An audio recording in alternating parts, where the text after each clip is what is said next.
ideia da aula de hoje, meus queridos e queridas, é fazer algo bem prático, tá? Algo bem debatido aqui para que a gente faça juntos, tá? Então, fiquem bastante à vontade de levantar a mãozinha, fazer pergunta, ou mesmo mandar aqui no chat, tá? Eu estou com vocês aqui na frente, eu estou chegando vocês por aqui, o meu chat está aqui também, e aqui à minha direita está a minha tela que eu escrevo aqui, a tela touchscreen, a tela que eu vou usar as canetas aqui com vocês.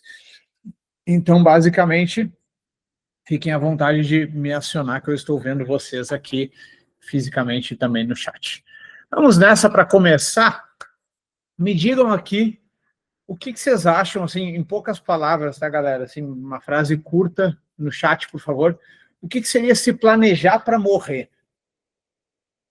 Forte essa frase, né? Mas o que vocês consideram se planejar para morrer? Quem me ajuda aqui no chat, por favor? Almiro, Ana, Gleice, Edsel, Mate, Gabriel. O que seria se planejar para morrer? Olha que legal. A Aninha foi para o lado de produto, previdência. O Almiro foi para o lado de uma coisa um pouco mais geral, né? Deixar um legado. O Juan, meu parceiro, abraço para ti, meu querido. Deixar uma reserva financeira para minha família. Morrer sem dívida. É um bom legado, Gabriel. Uma coisa que eu te digo, tá, Gabriel? Já te tranquilizo. Essa aula aqui ela vai servir para vocês que estão eventualmente estudando para o CFP ou vão começar a jornada para o CFP, mas ela vai servir muito também para atender clientes, tá, galera? Para prepará-los para isso. E já deixo aqui uma primeira dica de prova aí, tá, Gabriel? Morrer sem dívida ou morrer com dívida dá na mesma para fins de herança, tá? Explico. Se eu morrer zerado ou se eu morrer com 500 mil negativo, dá na mesma. Minha família não fica com o saldo negativo, tá?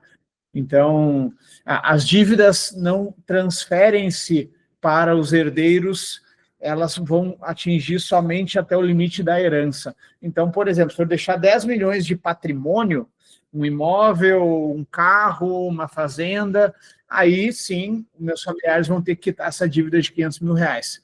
Mas se eu deixar somente a dívida, meus familiares não têm que quitar, tá? Eles não levam a dívida, infelizmente, e aí, nesse caso, o credor, né, o banco, a Receita Federal, seja lá quem for o meu credor, nesse caso, fica com um calote, né? Como o Mate bem disse, fica um PDD, né?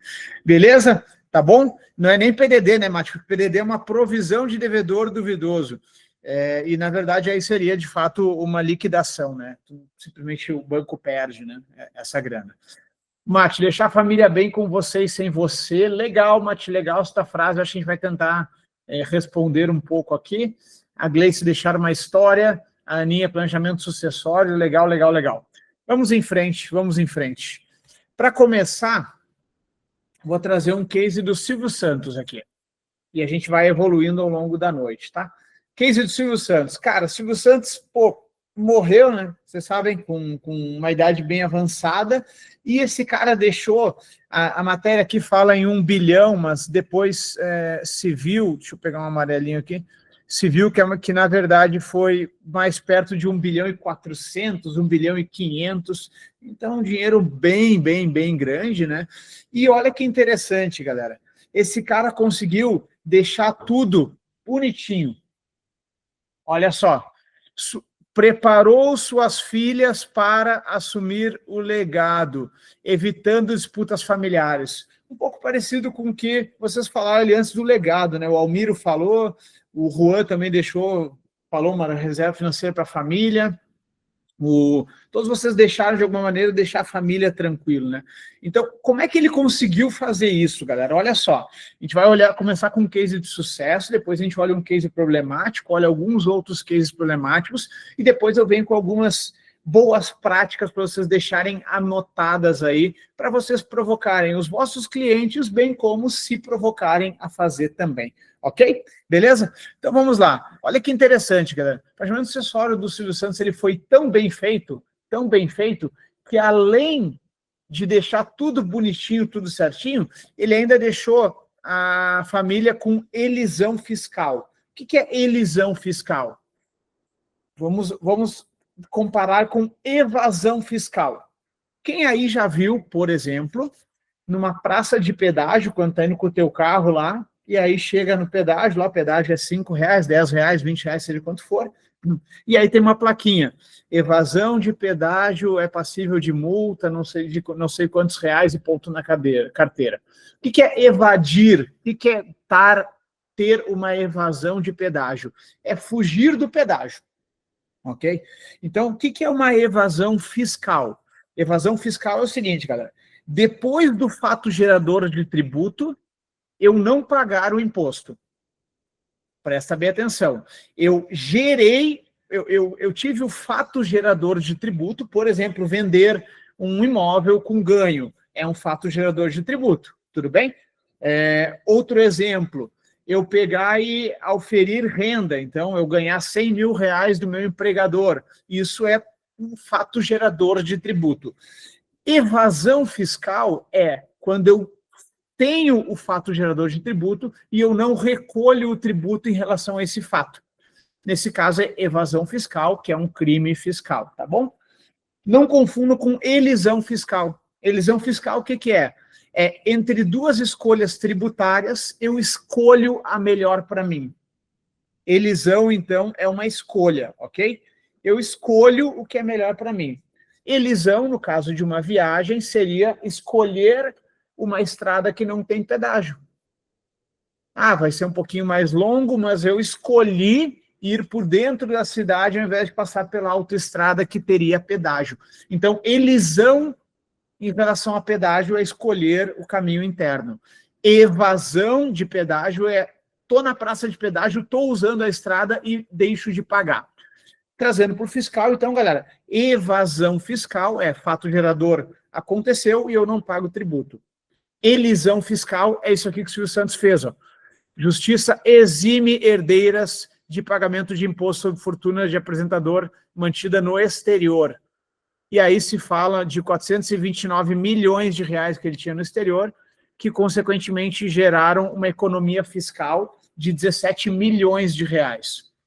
Ou seja, foi tão bem feito o planejamento sucessório dele que, além de estar tudo bonitinho, ele ainda deixou bens no exterior que, pela legislação vigente no Brasil, não tem competência para cobrar sobre os bens lá do exterior.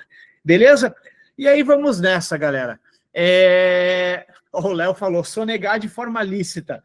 Eu vou te corrigir só... Eu entendi tua brincadeira, tá, Léo? Tá tudo certo. Só que, na verdade... Só vou corrigir o termo, porque sonegar é uma evasão, tá? Então, sonegar é um crime, então só para corrigir o verbo, para eventualmente não errar lá na hora da prova do CFP lá de abril, por exemplo, se for fazer, né? Então, sonegar de forma lícita não existe, porque sonegação é um crime. Então, basicamente, é de forma lícita eu escolher o melhor tributo para mim. Um exemplo bem vida real, bem dia a dia de elisão fiscal, galera, é o modelo de declaração de imposto de renda. A gente escolhe entre modelo completo e modelo simplificado. E eu vou escolher por qual meio, pelo que for melhor para mim. Então, elisão fiscal, lembrem-se, é escolher entre o modelo completo e o modelo simplificado. É escolher se a minha pessoa jurídica vai ser lucro real ou lucro presumido. Isso é elisão fiscal. Beleza? O Léo falou manobra fiscal. Também soa um pouco errado, digamos assim, né? Pedalada fiscal, manobra, tudo isso, elisão fiscal é bonito, né? Vamos usar esse termo com os nossos clientes. Então, vamos em frente, galera. O que o Silvio Santos usou de instrumentos, e depois eu vou juntar todos os instrumentos numa tela para a gente olhar juntos, tá? Primeiro, doação em vida, galera. Ele, em vida, começou a fazer algumas doações para as filhas dele. Tá bom? E não eram poucas filhas, tá? Eram 6 filhas, né? São 6 filhas, né? 6 filhas mais a esposa. Então a família é bem grande. Tinha tudo para dar errado, né? 7 pessoas juntas, tem muita treta possível aí, né? Mas não, ele conseguiu fazer muito bem. Então, primeiro, ele começou a doar em vida. Quando tu doa em vida, tu tem direito de fazer doação com cláusula de usufruto. Então, por exemplo, eu tenho o meu carro aqui, digamos que eu queira doar o meu carro para o Aurélio Martins. Boa noite, Aurélio. Abraço para ti, meu parceiro. Digamos que eu queira doar o meu carro para o Aurélio Martins. Mas, pô, eu quero doar o meu carro só para simplificar a minha sucessão. Eu não quero ficar sem carro. Então, o que eu posso lançar mão? Posso usar o advento da doação com cláusula de usufruto vitalício para mim. Como é que vai funcionar isso? Eu, Germano, vou doar o meu carro para o Aurélio Martins, mantendo o usufruto vitalício para mim. O que significa isso? O uso do carro vai ser meu, então eu que vou usar o carro no dia a dia. Se o Aurélio quiser usar o carro, ele tem que me pedir, as chaves vão estar comigo, ok? Só que a propriedade do carro vai para o Aurélio. Então, amanhã ou depois, quando eu falecer, o que vai acontecer? O carro já é dele. Então, simplesmente, ele vai levantar a mão e vai dizer, olha aqui, o carro já era meu, me dá as chaves para cá, porque o Germano estava apenas usufruindo deste carro, mas o carro era meu. Isso simplifica bastante o planejamento sucessório, tá, galera? Então, doação em vida aconteceu, o Silvio Santos usou bastante disso. Aqui, ó, galera, esse segundo item aqui foi golaço do Silvio Santos. Separação clara dos bens, dos papéis e das funções. Imaginem comigo, um inventário de R$1,5 bilhão de reais, mais ou menos por aí, vamos deixar. Tem muita coisa lá dentro.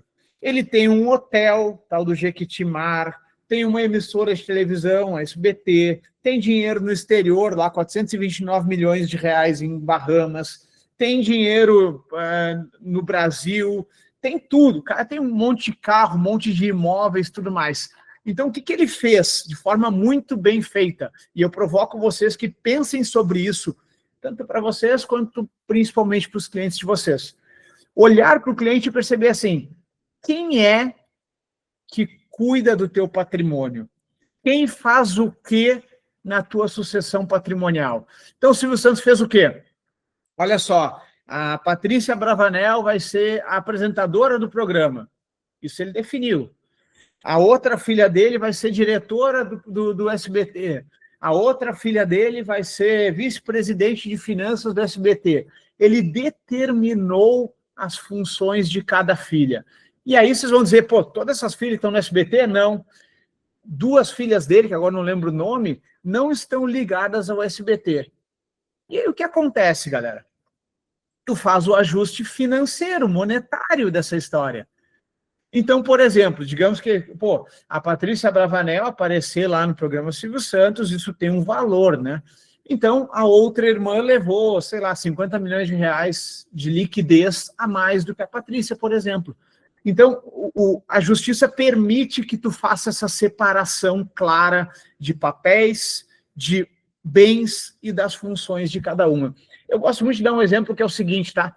Imagina que eu tenha, por exemplo, uma Ferrari de 5 milhões de reais e uma fazenda de 5 milhões de reais. Concorda que são coisas quase antagônicas? Fazenda precisa de caminhonete, né? E Ferrari anda no asfalto, né? Então vamos supor que eu tenho 2 filhos, Almiro Júnior e Ana Carol Reis. Vocês são meus filhos neste momento, eu tenho uma Ferrari e uma fazenda. Vamos supor que a Aninha adora carro esportivo. Eu vou deixar a Ferrari direcionada para ela. Vamos supor que o Almiro adora fazenda, adora andar a cavalo, ir para o campo e tal. Eu vou deixar a fazenda direcionada para o Almiro. Percebe que, bem comunicado, isso não tem briga? Porque a Ferrari vale 5 e a fazenda vale 5. Então, consequentemente, galera, o Silvio Santos fez isso muito bem. Ele deixou clara a separação dos bens, dos papéis e das funções. Almiro, já que tu gosta da fazenda, tá aqui, ó, a fazenda é tua. Aninha, já que tu gosta de carro esportivo, tá aqui, ó, a Ferrari é tua. E isso, galera, evita que a justiça bata o martelo pelo teu cliente ou por ti mesmo. Olha só, se eu não tivesse deixado isso escrito em lugar nenhum, tudo bem, galera? Aí, olha só, nesse momento que eu vir a falecer, eu tenho 10 milhões de patrimônio, sendo 5 da fazenda e 5 da Ferrari. Galera, eles vão ter que entrar no que a justiça chama de proprietários em condomínio, herdeiros em condomínio. Ou seja, a fazenda seria meio a meio e a Ferrari seria meio a meio. Olha que ruim isso. Aí imagina que a esposa do Almiro não gosta da Aninha, o futuro marido da Aninha não gosta do Almiro, qualquer treta familiar no meio, o que vai acontecer? Briga. E briga, galera, é tudo que eu imagino não se queira depois de morrer, né? Eu nunca morri, então eu não tenho certeza disso, mas eu acho que depois de morrer eu não vou querer ver lá de cima, sentado à direita do Deus Pai Todo-Poderoso, eu não vou querer olhar para baixo e ver meus herdeiros brigando, né, galera? Porque deve ser muito triste, né? Pô, tu sai dessa para uma melhor e aí tu vai lá e, pô, tem problema na sucessão, é muito ruim, né? Ó, nosso professor Luquinhas Garcia está por aí, 2 ativos com liquidez fraca ainda nesse tempo. Pois é, isso aí tão ruins demais. Mas, enfim, galera, dividir bens é ruim. E a justiça, se não tiver nada orientado, ela vai pegar todos os bens e vai fatiar no número de pessoas que têm. Imagina, por exemplo, que a Ana mora num apartamento de 700 mil reais que eu deixei para todo mundo. Aí, pô, imagina o Silvio Santos aqui, galera. O Silvio Santos tem quantas mulheres na volta dele aqui? Tem 7 mulheres, né? Cara, imagina a esposa dele, a viúva, no caso, ter um imóvel onde ela mora e o imóvel dela é fracionado em 7 partes. É ruim, entendeu? Porque dá briga, porque, cara, daí um dos maridos lá da Patrícia Bravanel inventa de brigar com a véia, já dá briga familiar, é um terror. É tudo que eu tenho certeza que o Silvio Santos não gostaria. Então ele fez muito bem todos os papéis e ele deixou tudo isso claramente em testamento, galera. Deixou em testamento bonitinho e combinou o jogo. Não à toa, a foto familiar aí tá bem bonita, o Silvio Santos dando risada. Foi a foto que usaram para falar sobre a sucessão dele. Por quê? Porque ele deixou tudo maravilhosamente bem organizado. Mate, perguntando se tinha holding. Sim, ele tinha holding também, tá? Mas a holding não resolve tudo, não coloca tudo dentro da holding, entendeu? Acaba ficando uma parte do patrimônio que precisa testar, precisa deixar a doação em vida, precisa organizar mais claramente as coisas. E mesmo tendo holding, Mate, a holding ela é um CNPJ. Então vamos supor que o Silvio Santos tinha uma holding de 700 milhões de reais, por exemplo. Esses CNPJs são cotas. Essas cotas, ou ações, né, depende se é fechada ou aberta, mas se for em cotas ou ações, ele tem que simplesmente declarar isso. Desculpa, cotas é limitada e SA fechada ou aberta vai ser ações, né? Então ele tem que declarar, tem que deixar claramente quem vai cuidar disso também. Inclusive, muitas pessoas assim, que eu já ouvi, já conversei com bons advogados que fazem bastante isso, Mate e galera, muitas vezes a holding ela é usada para ser uma parte desse patrimônio que vai ficar justamente com quem conhece ali, né? Então, perfeito, Aurélio. Do ponto de vista de holding, se não está escrito como é que vai ser a sucessão, também vai dividir a holding em 7 partes. Aí pensa essas 7 mulheres, mais os maridos, mais filho, todo mundo brigando numa sala. É muito ruim, entendeu? Então, essa é a boa prática do Silvio Santos aí. Agora vamos ver quem não fez bem isso. Gugu. Gugu, galera, faleceu em 2019. O inventário dele terminou, sabe quando? Dezembro de 2024. Com um monte de briga familiar. 5 anos de briga. Palavras da inventariante, a irmã dele. Foram 5 anos de dor. Aparecida Liberato, inventariante. Foram 5 anos de dor. Ela deu uma entrevista para a Record. E aí, só trazendo o dado aqui, né? Ele morreu em 2019 e o que acontece? Ele tinha, né, 3 filhos, certo? Um guri e 2 gurias gêmeas. Uma companheira que não foi se provado se era união estável ou se era a mãe dos filhos, mas não tinha uma convivência pública duradoura com intenção de manter família, não tinha união estável formal, né? E, basicamente, ele deixou, então, 75% dos bens, que é uma boa grana também, né? Um bi 400 aí. 75% dos bens para os filhos e 25% dos bens para os sobrinhos. Eram 5 sobrinhos e 3 filhos, né? Então, o que acontece, galera? Não é uma sucessão trivial, concorda? pô, deixar 25% para os sobrinhos. A lei brasileira, ela orienta que são os descendentes, os ascendentes e o cônjuge, ou companheiro, os herdeiros necessários. Então, quando entra sobrinho no meio, galera, é treta. Então, provavelmente, se algum cliente teu, algum parente aí, quiser deixar uma herança meio desigual, assim, envolvendo partes não triviais, a sugestão é deixar isso muito claro e muito combinado com a família. Porque depois que tu cair do telhado e morrer, como aconteceu com o Gugu, não tem mais como explicar o que tu queria. Então, galera, acidentes acontecem. O Mate falou que 50% da parte disponível para os sobrinhos. Perfeito, a lei permite isso. Só que o detalhe é o seguinte, Mate, a lei permitir não significa que vai ser cumprido. Porque tu precisa deixar isso muito claro. Se tiver briga legal, pode ser que o testamento seja invalidado, tentaram invalidar o testamento do Gugu, por exemplo. Pode acontecer uma série de problemas e tu não vai estar aqui.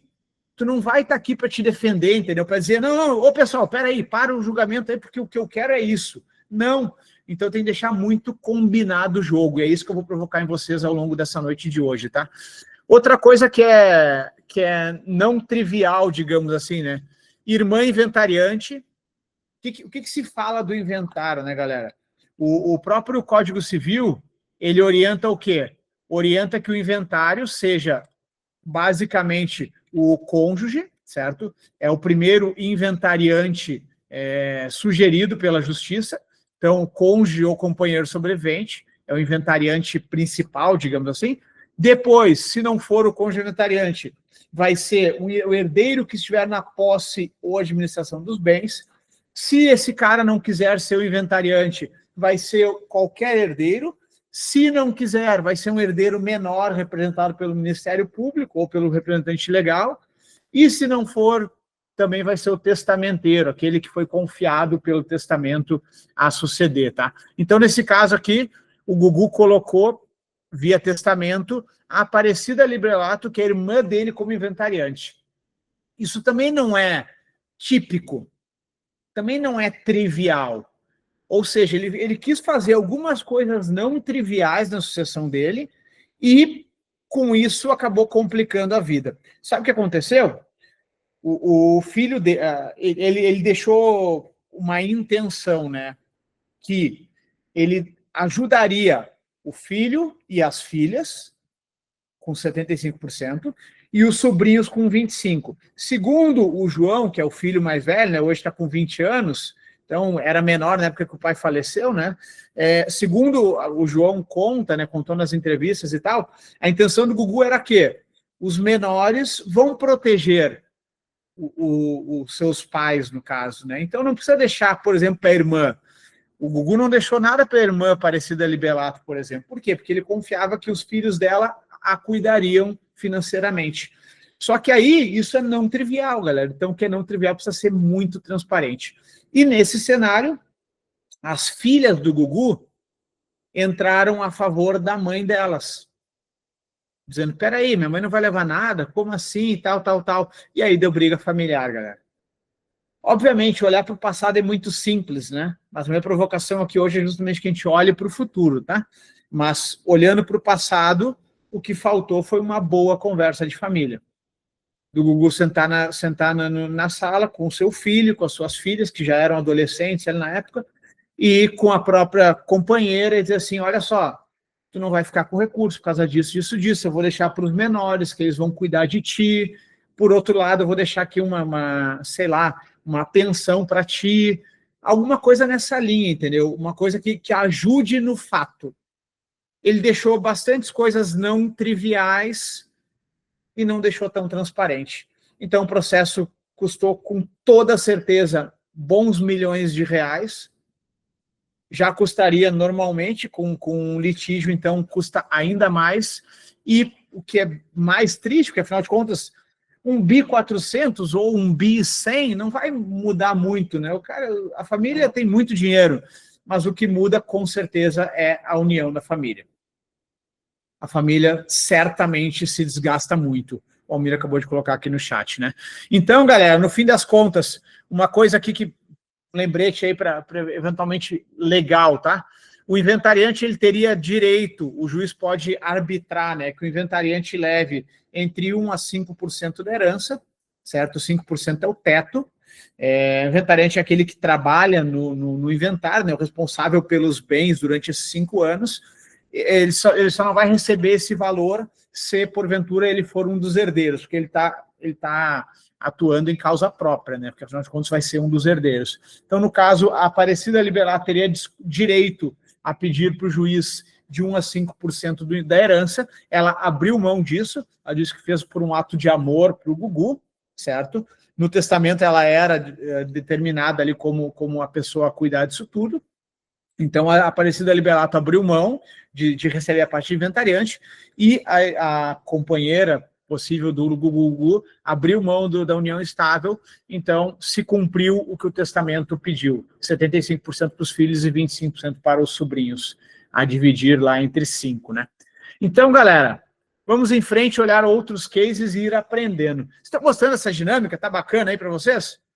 Eu estou falando alguns termos jurídicos no meio, de forma bem suave. Foco aqui hoje não é olhar o pé da letra do que cai na prova, porque a prova de CFP, por exemplo, é somente lá em abril, né? Então, aqui é ter vocês com clareza dos conteúdos aplicados na vida real para ajudar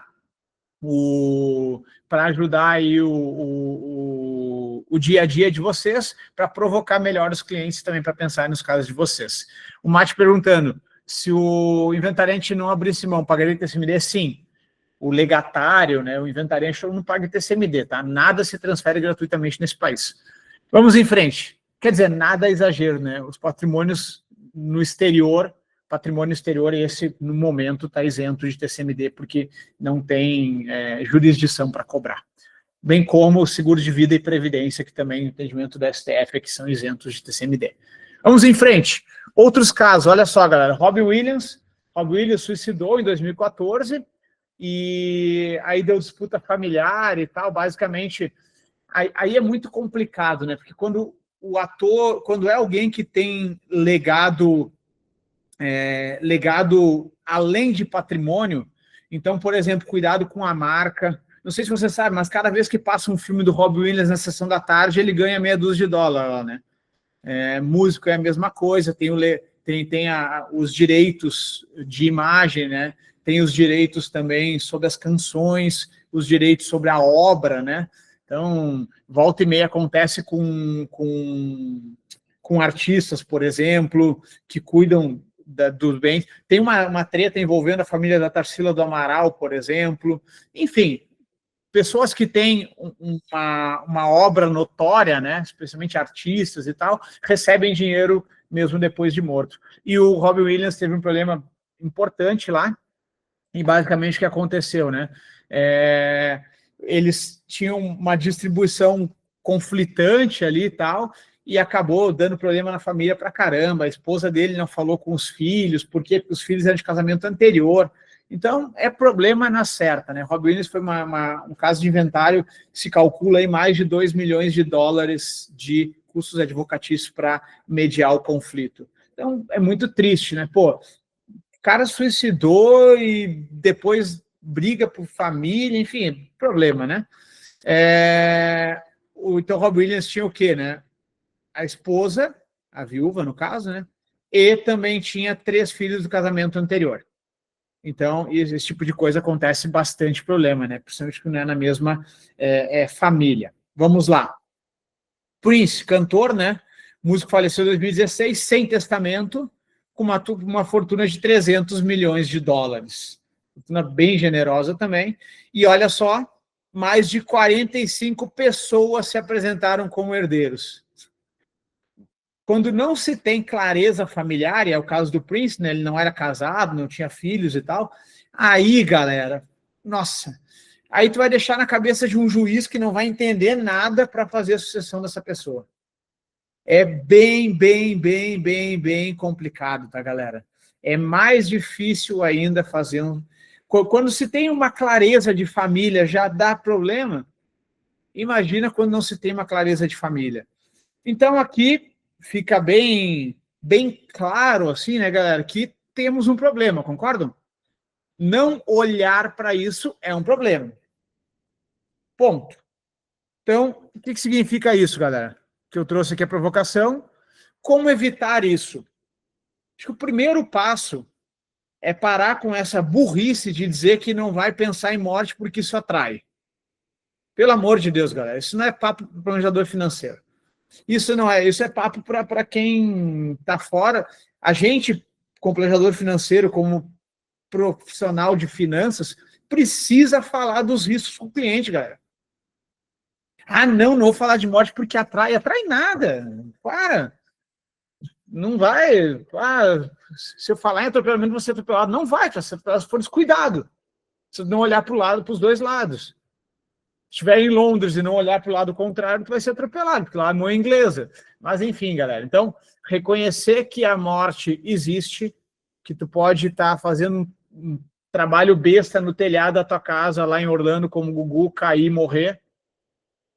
Saber que a gente mora num país violento como o Brasil, infelizmente acontecem homicídios, infelizmente acontecem acidentes de trânsito que também matam bastante pessoas. Reconhecer que a morte existe é o primeiro passo. Quebrem o tabu de falar de morte, galera. Eu falo de morte há 11 anos, né? Desde 2014 eu dou aula para o CFP, e a disciplina que eu dou desde 2014 ininterruptamente chama de planejamento sucessório, entre outras. Mas falar de morte é importante. Muda o nível da tua conversa com o teu cliente. Se tu perguntar para o teu cliente como tem sido, como tu faz o teu planejamento sucessório, falar num tom sério, firme, se ele disser, não faço porque tu que atrai. Olha, senhor me desculpa, a senhora me desculpa, mas eu, como profissional de finanças, planejador financeiro, eu preciso conversar contigo sobre isso. Na semana retrasada, um cliente nosso aqui veio a óbito e, dado todo o trauma que a família teve, dentre dos alívios que a viúva me disse aqui pessoalmente, foi que obrigado por eu ter provocado essa conversa na família deles. Então, prometi para mim mesmo que eu nunca mais ia deixar um cliente sem falar sobre isso de uma forma adulta e séria. Podemos conversar sobre isso? Qual cliente eu estou falando? De nenhum, estou inventando. Mas, enfim, não, brincadeiras à parte, tá? Eu tive, quando eu era Santander Van Gogh, lá quando eu era gerente, eu tive uma senhora que faleceu, muito rica, e a herdeira dela era uma irmã, que tinha bem menos posses. Uma irmã ganhava, sei lá, 3, 4 mil reais por mês e tinha ali uma vida bem espartana, e a irmã dela muito rica. E aí a irmã faleceu, deixou um monte de imóveis, imóvel em Punta del Este, lá no Uruguai, imóvel no Rio de Janeiro, imóvel em Porto Alegre, imóvel em Gramado, e só de condomínios dava quase 10 vezes o salário dessa minha cliente, que era a herdeira. Como é que ela pagava o condomínio? Não pagava. Eis que um dia, quando ela perdeu a irmã, ela se desesperou, foi lá falar comigo, e a gente encontrou uma previdência na conta da irmã. Foi essa previdência que salvou os imóveis de irem a leilão, eventualmente, pode acontecer, né? Então, já vivi isso na pele, sim. Então, eu garanto para vocês, faz muita diferença na vida de um cliente ter essa conversa. Tenham. Vistam-se do estudo que é o superpoder dos adultos e tenham essa conversa. Então, vamos em frente, galera. Limite legal. Deixa eu só responder o Aurélio aqui. Para patrimônio no exterior, ter isenção de TCMD não tem que ser residente não domiciliado no Brasil? Não, Aurélio.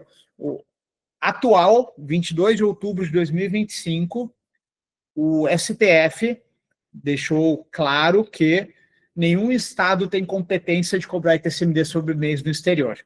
Depende de lei complementar que ainda não está publicada, né? Não está nem avançada em projeto de lei, nada assim. Quando tiver lei complementar, orientando se vai ser o estado de falecimento, se vai ser o estado do inventário, algo nessa linha, aí sim pode passar a cobrar ITCMD sobre bens no exterior.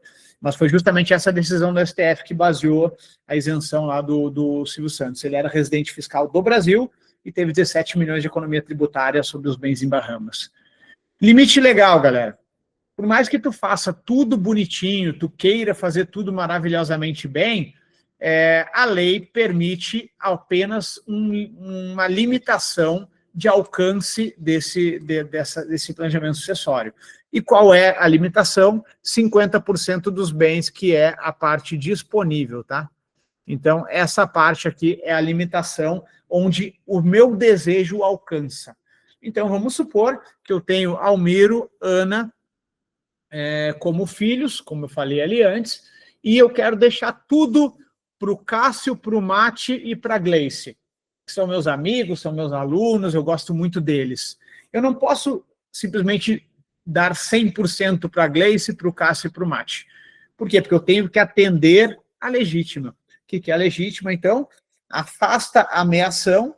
Então, vamos supor que eu tenha 5 milhões de reais de patrimônio comum com a minha senhora.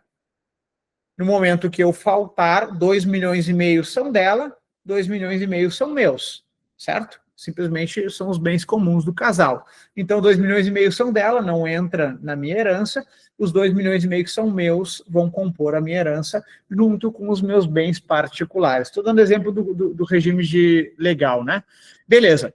E aí, galera, nesse caso, eu tenho lá 2 milhões e meio desse patrimônio comum que eu dividi com a minha esposa e tenho os bens particulares de mais uns valores X. E essa grana é chamada de massa patrimonial minha, massa patrimonial do falecido, portanto, a minha herança. Desta herança, ou seja, depois de afastar a meação, 50% dela eu posso escolher o que fazer, que é a parte disponível, e a outra metade eu tenho que seguir a lei. Então, o Almiro e a Aninha vão levar pelo menos metade, e a outra metade eu posso deixar para a Gleice, para o Cássio, para o Mate, como eu quiser. Só que isso tem que ser muito bem escrito, muito bem transparecido. E aí, galera, na ausência do planejamento, se eu nada formalizei, aí a lei vai decidir por mim. Nesse caso, a lei vai mandar 100% da minha grana para os meus herdeiros, no caso, Almiro e Aninha. Ah, mas o Germano amava a Gleice, o Cássio e o Mate, ele queria deixar essa herança para eles. Se não planejou bonitinho e não deixou muito claro o seu desejo, não vai ter desejo atendido. Exatamente, Cássio, deveria ter se planejado. Então, esse martelinho aí do juiz é para lembrar que os bens de vocês, os direitos de vocês, estão hoje na mão de um cara que bate esse martelo. O Almiro está com a filhinha dele ali no colo. Almiro, hoje os teus bens, a tua família está na mão de um cara que bate martelo, ao menos que tu coloque isso com transparência em um planejamento. Então a provocação aqui é tanto para vocês quanto para os clientes de vocês, tá?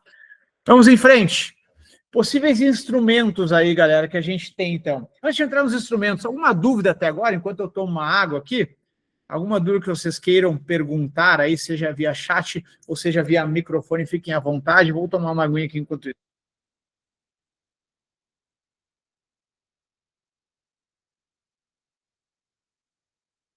Bora, Aninha. Eu queria entender um pouco mais de holding, que fala isso? Seria uma proteção do patrimônio? Como que é isso? Como funciona? Vamos lá. Holding, Aninha, basicamente é o seguinte. Ó. Eu tenho, por exemplo, deixa eu pegar aqui uma caneta, pegar uma branquinha, tá? Então, não, branco já tem na tela, né? Então eu vou pegar uma amarela. Tudo que aparecer de amarela sou eu escrevendo aqui, tá? Amarela já tem na tela também por causa da caneta. Então vou de verde. Ó, eu tenho, por exemplo, casa. Aí eu tenho uma grana. Aí eu tenho um apartamento. Aí eu tenho um imóvel de aluguel, imóvel na praia. Tudo isso. Cada um tem a sua identidade, o seu RG, digamos assim, né? O dinheiro está lá no banco tal. O apartamento está lá, a matrícula do registro de imóveis na cidade tal. A casa na praia está lá no lugar tal. A casa que eu moro está no registro de imóveis aqui de São Paulo, e assim por diante. Então, cada item desse está no meu imposto de renda, tudo bem? Pessoa física. Então, tudo está embaixo do meu CPF. Holding seria o quê? Eu pegar tudo isso aqui e empacotar embaixo de um CNPJ, que é uma holding. Não todo CNPJ é holding, mas toda holding é CNPJ. Tá bom? CNPJ pode ser o mercadinho da esquina, CNPJ pode ser um MEI, CNPJ pode ser a Vale, a Petrobras, o Itaú, o Bradesco, ou pode ser uma holding. Então eu monto uma holding, nada mais é... Hold significa segurar do inglês, tá? Tradução literal é segurar, ok? Então, basicamente, um CNPJ que segura todos os itens. Então, eu deixo de ser dono da casa, dono do dinheiro, dono do apartamento e dono da casa de praia e passo a ser cotista de uma holding ou acionista de uma holding. Então, isso simplifica bastante o projeto sucessório. Por quê? Porque ao invés de eu transformar a casa do Germano para a Ana, o apartamento do Germano para o Almiro, a casa de praia do Germano para a Gleice e assim por diante, eu simplesmente tenho, vamos supor, 1000 cotas de uma holding. E aí eu vou deixar 200 cotas para a Aninha, 200 cotas para o Almiro, 200 cotas para a Gleice e assim por diante. Fica muito mais fácil de precificar, envolve menos custos, né? Porque eu não tenho que fazer todas as transferências imobiliárias em cada um dos registros de imóveis. Então simplifica, do ponto de vista de eficiência mesmo, e tem também ganho tributário, porque uma pessoa física é tributada em até 27,5% sobre os aluguéis, por exemplo, né? E uma holding vai ser tributada somente sobre o lucro e não sobre o faturamento. Aí uma aula de holding vai umas boas horas, tá? Mas pegou aqui o ensejo do que seria, digamos assim, Aninha? Peguei, professor. Eu já tinha Maravilha. ouvido falar um pouco, então me familiarizei. Legal, legal. Show de bola. E aí, o que é bacana da holding, né? Que tu consegue usá-la justamente para fazer essa transmissão patrimonial, né? E também permite, né? Como eu falei, usufruto lá no começo, eu posso, por exemplo, transferir as cotas da holding para os meus herdeiros, Almiro, Ana, Aurélio, Cássio, beleza? Eu transfiro com usufruto para mim. Então, todos os lucros da holding e tal vêm para mim, porque eu sou o usufrutuário, né? Eu sou o cara que tenho a posse, e quando eu morrer, a holding já é de vocês. Então, acontece bastante também, tá? Doar as cotas da holding, mantendo o usufruto. Aurélio, a isenção do TCMD também vale para conta com dinheiro em conta corrente no exterior? O STF foi bem claro, tá, Aurélio? Nenhum bem no exterior é de competência de nenhum estado, porque o ITCMD é um imposto estadual. São Paulo, Rio de Janeiro, Santa Catarina, Paraná, Amazonas, Rondônia, são esses casos que são os polos que recebem o imposto, tá? Então, beleza, eu tenho conta em Miami. E aí, TCMD de Miami vai para quem? Vai para o Amazonas, vai para a Bahia, vai para São Paulo, vai para o Rio Grande do Sul? Ninguém tem competência. A lei não estabelece claramente quem que deveria cobrar sobre bens no exterior. Por isso que hoje, entendimento do STF, hoje, 22 de outubro de 2025, pode ser que isso mude um pouquinho mais para frente, mas hoje ninguém tem competência para fazer essa cobrança, tá? Vamos em frente, galera. E fiquem comigo que eu tenho certeza que vocês vão abrir a cabecinha, principalmente no último slide. Deixei para o último slide algo sensacional, que é o que eu acredito ser a melhor prática em planejamento. Vou passar aqui relativamente rápido dos instrumentos, porque o foco não é falar de lei, é falar de uso, né? Então, vamos lá. Doação com usufruto, já falei ali antes. Eu vou doar o meu carro para o Aurélio, mas eu vou manter o usufruto para mim, vitalício. Dessa forma, o carro fica na minha garagem, eu que viajo com ele, eu que ando com ele, mas a propriedade já está lá com o Aurélio. Dessa forma, quando eu morrer, o carro já está com ele. Quem tem essa propriedade sem a posse é chamado de nuproprietário, porque é um proprietário pelado, né? Um proprietário que não tem o carro. Então, é um nuproprietário, isso é do direito mesmo, tá? E eu sou o cara que uso. Então, usufruto, sou o cara que uso. Beleza? Então, doação com usufruto é uma coisa bem interessante de ser feita. Ela tem uma redução de custos na maioria dos estados, porque tu vai doar somente a nua propriedade. então ela costuma ser mais barata um pouco do que a doação integral. E outro ponto que garante, né? Vamos supor que o Silvio Santos tenha doado a casa que ele mora para uma filha, vamos supor, como parte da sucessão, só que aí ele doou normal, sem usufruto. Vai que essa filha desembesta lá de brigar com o pai, casa com um cara meio ruim de família, briga com o velho, enfim, problema familiar que pode acontecer nas melhores famílias, né? Nesse momento, pode ser que o genro dele encasquete de tirar o velho de casa. Nessa situação, se isso acontecer, se for uma doação comum, o velho não tem direito nenhum.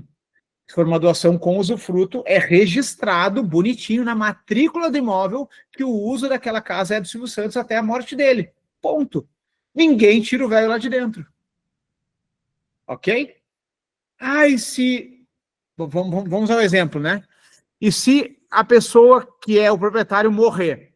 Então, Germano G doou a nua propriedade para o Aurélio. Se o Aurélio morrer antes do Germano, o que acontece? A nua propriedade vai para o herdeiro do Aurélio. Só a nua propriedade, ok? Mas o usufruto continua comigo. Então, doação com usufruto é algo bem seguro de ser feito, tá? Bem comum. Inclusive, doa-se muitas vezes ações de empresa. Parece que os donos da VEG fizeram isso um tempo aí, meio que fofoca de mercado. Então, eu dou as ações para o meu sucessor, só que os dividendos ficam comigo, bem como o controle pode ficar comigo. O voto nas assembleias, tudo mais. Então, é bem razoável disso acontecer, tá? Holding. Acabei explicando ali antes, Aninha, mas basicamente é um CNPJ, né? Uma casca que eu protejo os bens. Isso traz mais organização e é um instrumento bem bacana. Holding é uma empresa que tu cria, então ela tem custo, né? A doação, por exemplo, só paga no momento da doação e nunca mais. A holding tem custo, tem que usar contador, tem que pagar impostos da holding e tudo mais. Então, holding... Sim, a gente tem um professor, um parceiro nosso aqui que é especialista em holding, o professor Luiz Couto, que é CFP, por sinal.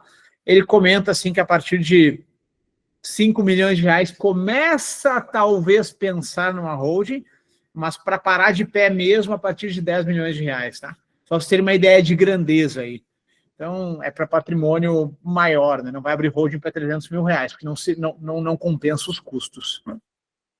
Previdência privada. Previdência privada, excelente instrumento, ganhou duas coisas que eles ganharam, né? Primeiro, a reforma tributária aconteceu agora, debate de reforma tributária ainda não aconteceu, mas medida provisória, e ninguém falaram em tributar LCI, LCA, tributar debênture incentivada, fundo imobiliário, e ninguém falou em tributar a previdência privada mais do que ela já tinha. Então a previdência privada sai, na opinião deste que vos fala, fortalecida dos debates tributários que aconteceram no país agora em 2025. Além disso, sai bastante fortalecida também com o Supremo batendo o martelo e deixando claramente que não recai ITCMD sobre VGBL e PGBL no falecimento. Então, ela se prova, em 2025, a Previdência Privada abriu o ano bem e fechou estupendamente bem, como excelente instrumento, rápido, os bancos pagam aí em 15 a 30 dias na média, já vi Previdência Privada sendo paga em 12 dias, com a documentação toda bonitinha, então excelente instrumento de planejamento sucessório, tá bom? IOF tem, beleza, o Mate deixou claro aqui, né? IOF para mais de 300 mil, ok? Só que IOF, né, Mate, é o seguinte, é só para ele não ser usado para 30, 40, 50 milhões de reais. Mas ele é para ser usado aos poucos, tá? É um instrumento mais de recorrência. Esse é o grande ponto. Então, eu já provocaria hoje no meu cliente a segurança jurídica da previdência privada no limite do IOF, tranquilamente. Para esse ano é um pouco maior e pode ser feito em várias instituições financeiras. Para o ano que vem começa o limite formal. Seguro de vida, também padrão ouro de planejamento sucessório. Previdência privada, tu tens que ter o dinheiro.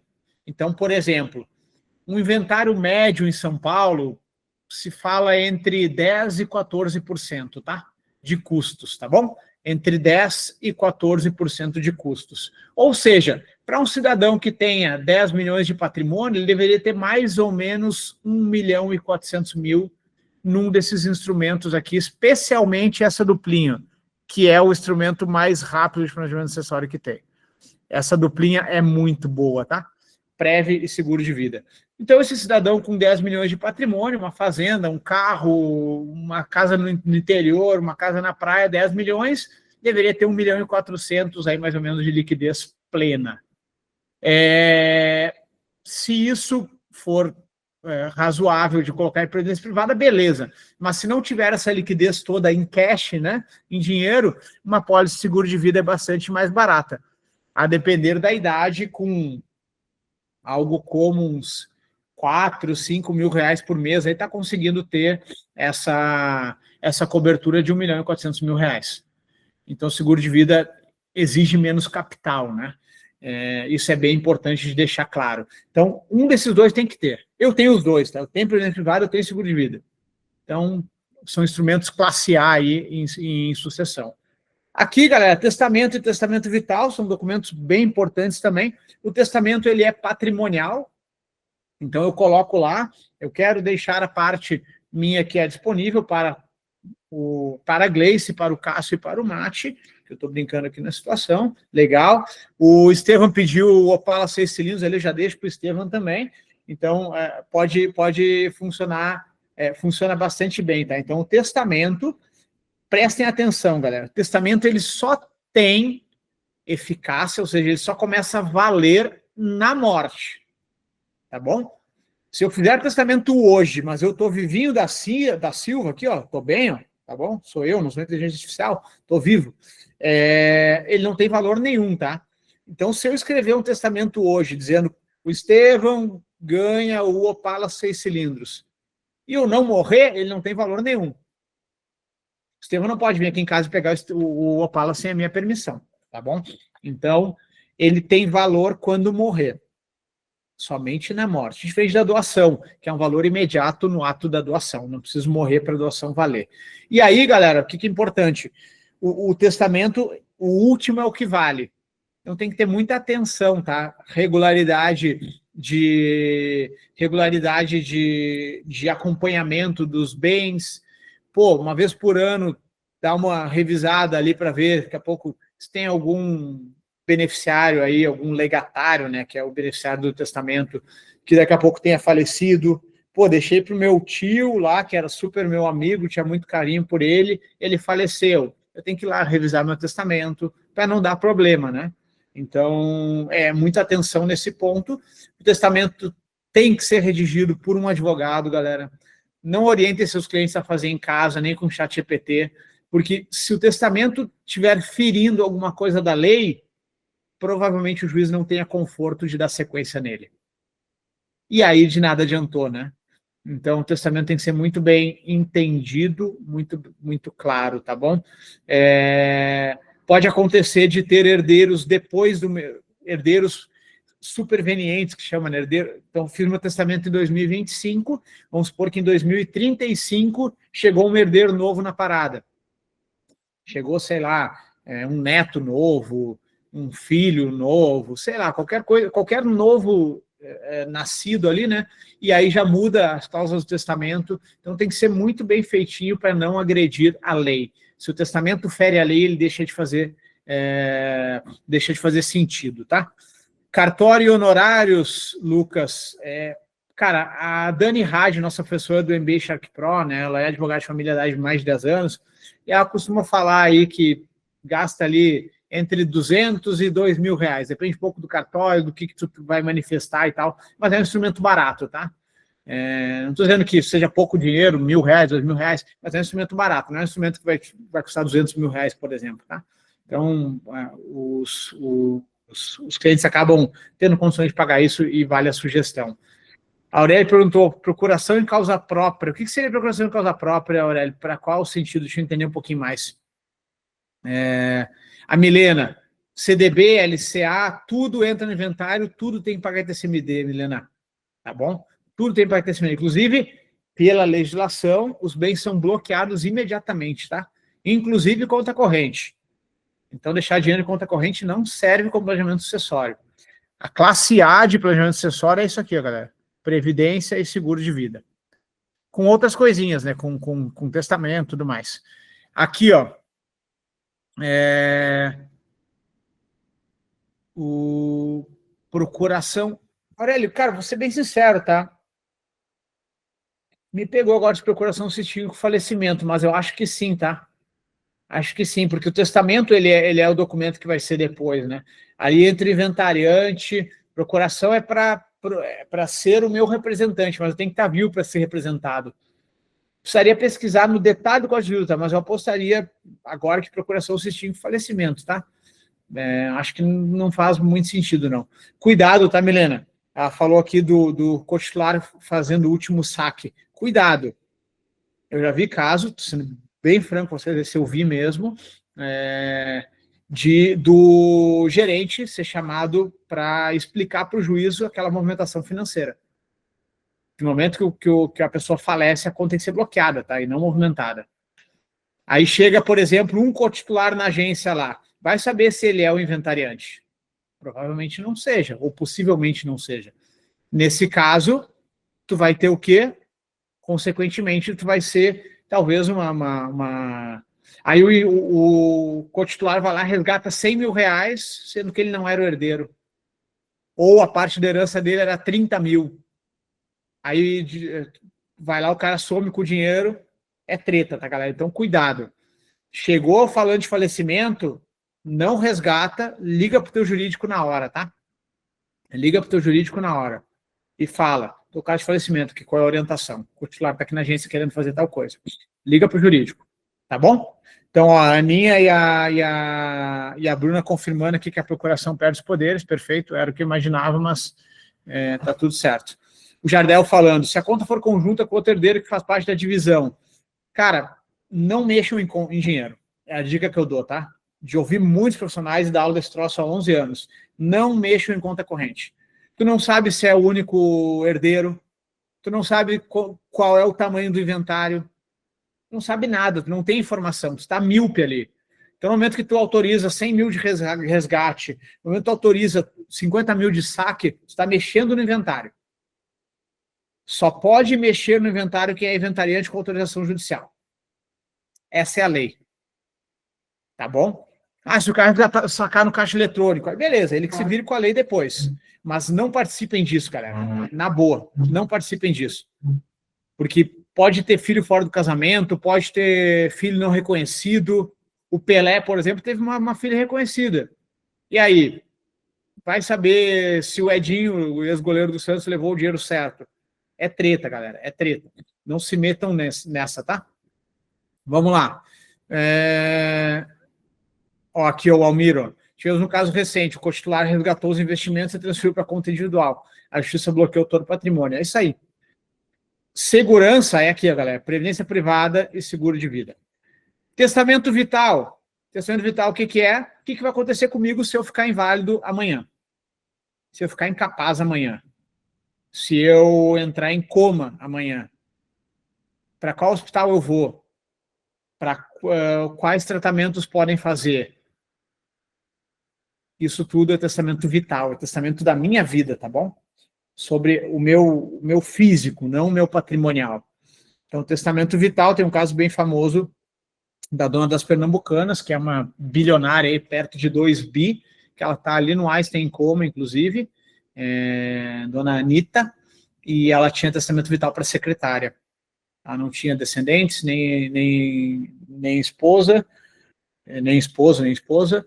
No fim, reconheceram maternidade socioafetiva, e o filho da empregada doméstica que nasceu dentro da casa dela ganhou como herdeiro e está administrando os bens lá. Mas, enfim, é um instrumento também importante de entender que existe, que é o seguinte: se eu ficar incapaz amanhã, que vai ser feito de mim? Como eu vou ser cuidado? Isso aqui eu vou falar mais para frente ali em gestão de risco, tá, galera? Fiquem aqui porque eu tenho certeza que vai valer a pena. Tô tipo o João Kleber, né? Mas é realmente para valer a pena. Alguns pontos de atenção que ninguém fala aí, galera. Para vocês colocarem no radar também para provocar cliente de vocês. VGBL para menores de idade. Vamos supor que o cidadão deixou um VGBL bonitinho, só que o filho é menor de idade. Nesse caso, pode depender de alvará para movimentar essa grana. Porque tem que saber quem é o tutor desse menor e a justiça tem que ter conforto nisso. Então, VGBL para menor pode ser um ponto de problema, tá? Então, tenham muita atenção nisso, converse com seus clientes sobre isso. Ah, eu quero deixar VGBL para meu filho. Tá bom, que idade ele tem? Ah, tem 6 anos. Tá. Podemos fazer. Só que se o senhor falecer e ele ainda for menor, pode ser que o dinheiro não fique disponível com a velocidade que eu gostaria para um planejamento dessa linha. Que tal deixar para sua esposa, para seu marido, para algum filho que seja maior, para cuidar dessa parte do inventário? Quem seria o seu inventariante? Então, são conversas adultas, tá, galera? Conversas difíceis, mas adultas. Aqui, o segundo item, eu acabei falando antes, né? Imóvel em condomínio de proprietários. Então, a esposa do Silvio Santos mora numa casa lá, e aí imagina que essa casa fosse dividida em 7 partes. Aí, pô, uma das filhas lá briga com ela, qualquer coisa, dá problema, aí começa a cobrar aluguel da mãe, é treta, né? Então, imóveis em condomínio tendem a dar problema, então, eventualmente, direcionar isso via testamento, como o Silvio Santos bem fez, né? Olha, a casa vai para cá, o dinheiro vai para lá, o carro vai para lá, a fazenda vai para cá, isso facilita bastante a parte patrimonial, tá, galera? Cachorro não pode receber, o Mate bem trouxe aqui. Se quiser garantir os cuidados do teu cachorro, tem que ter alguém de confiança. Pode ser um CPF ou um CNPJ. Pode, por exemplo, deixar para uma ONG, deixar para uma empresa. Então, tem aqui uma clínica, aqui, um hotelzinho de cachorro que cuida muito bem do meu cachorro. Então, vou deixar aqui 50 mil reais para eles, para que, quando algo acontecer comigo, meu cachorro vai ficar com essa clínica, por exemplo, tá? Vai ser cuidado pela veterinária lá da clínica, que é muito amorosa com o meu cachorro. Aí pode, é um CNPJ ou um CPF, cachorro não pode. Muito cuidado com o contrato de gaveta, né, galera? Cliente, às vezes, tem contrato de gaveta, não quer pagar as custas de registro do imóvel, e aí, contrato de gaveta é aquele contrato de posse, basicamente, né? Eu vou lá, compro um terreno, compro uma casa, e só faço o contrato de gaveta e não tenho a posse registrada em registro de imóveis. Muito cuidado, porque quando for fazer um inventário, vai ter que levantar esses dados e não vai aparecer os contratos de gaveta. Então, aqui tem grande ponto de atenção para que siga na jornada aí dos contratos, tá? Vamos em frente, galera. Aqui tem muito valor, tá? Prestem bem atenção aqui, porque é algo que vocês também não vão ouvir aí em qualquer lugar. Então, documentar as intenções. Peguem o Silvio Santos como exemplo. A casa para lá, o carro para cá, tal. Então, documentar isso muito bem. Principalmente, revisar periodicamente os documentos, para ver se os documentos estão condizentes com a tua situação atual. Tu fez o testamento, tu fez uma carta de desejos, tu fez um testamento vital lá em 98, lá em 2002. Será que hoje a tua estrutura familiar, patrimonial e de desejos é a mesma do que quando fez lá atrás? Então, tu chega lá no cartório, no mesmo que tu fez o testamento público, e te fala, meu caro tabelião, eu estou aqui de plena consciência, estou são, eu quero invalidar o testamento anterior, eu quero criar um novo. Aí tu substitui o documento. Dica para cliente, tá?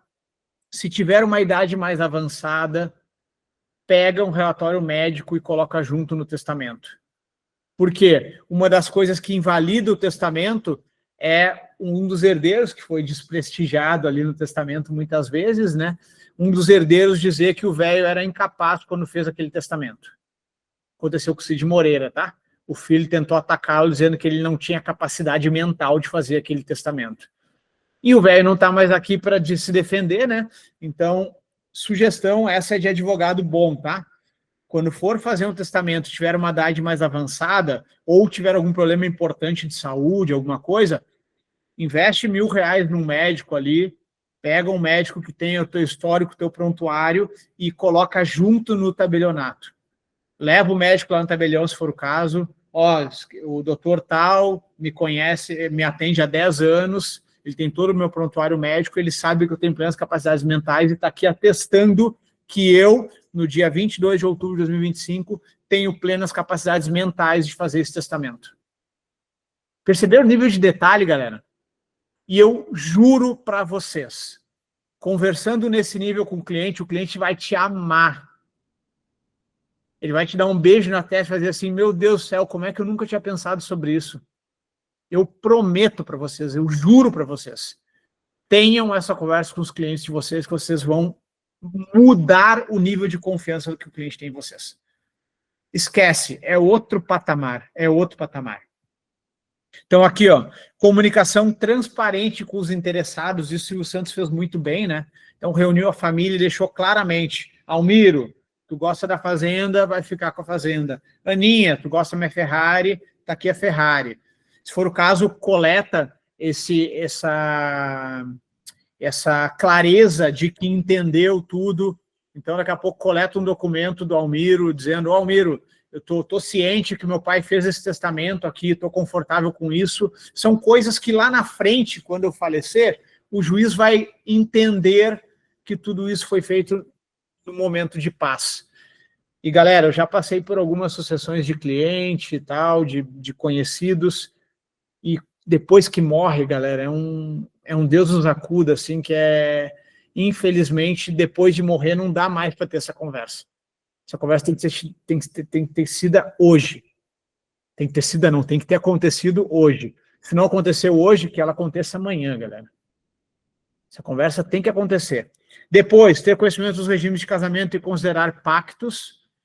Ó, o Mate elogiando a síntese. Tem mais uma página depois para a gente fechar com chave de ouro, tá, Mate? Mais um slide depois, que também é bem rico. Então, conhecimento dos regimes de casamento.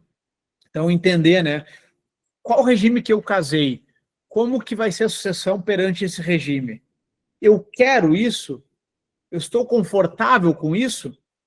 Ou está muito diferente do que eu gostaria? Nesse caso, tem que chamar o advogado, eventualmente mudar regime, eventualmente conversar com o cônjuge, eventualmente deixar um testamento claramente para o outro lado.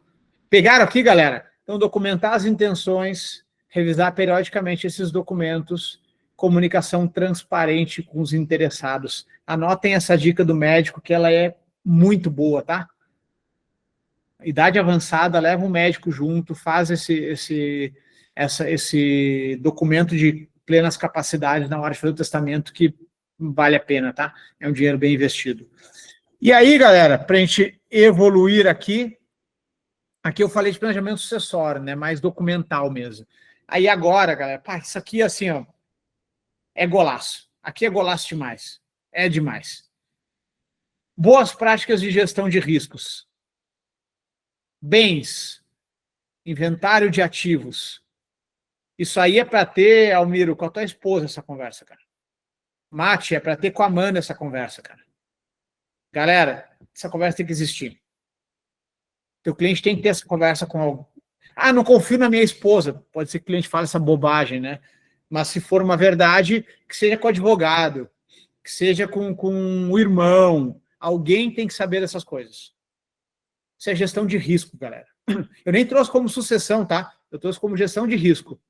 Inventário de bens, então. Quais bancos, seguradoras, corretoras que têm recurso, que têm produto?